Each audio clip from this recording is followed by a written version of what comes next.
அது சமைக்கிற முறையும் இருக்குது, அதோட சேர்த்து எந்த பொருளை சேர்த்து சமைக்கிறோங்கிற விஷயமும் இருக்குது. இது ரெண்டத்தையும் கவனம் வச்சுக்கிட்டு நம்ம சாப்பிட்டு வந்தாலே போதுமானது. அடுத்தது முக்கியமாக பீர்க்கங்காய். பீர்க்கங்காய் வந்து பிஞ்சு பீர்க்கங்காய் தான் சாப்பிடணும். முத்தல் பீர்க்கங்காய் சாப்பிடும்போது அதனால பித்தம் கபம் ரெண்டுமே அதிகமாகும் அப்படின்னு சித்தர்கள் சொல்கிறாங்க.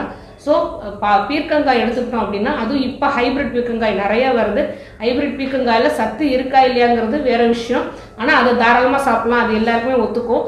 ஆனால் பீர்க்கங்காய்ங்கிறது நாட்டு பீர்க்கங்காய் மட்டும்தான், அது பிஞ்சில் கிடச்சா மட்டும்தான் சாப்பிடணும்.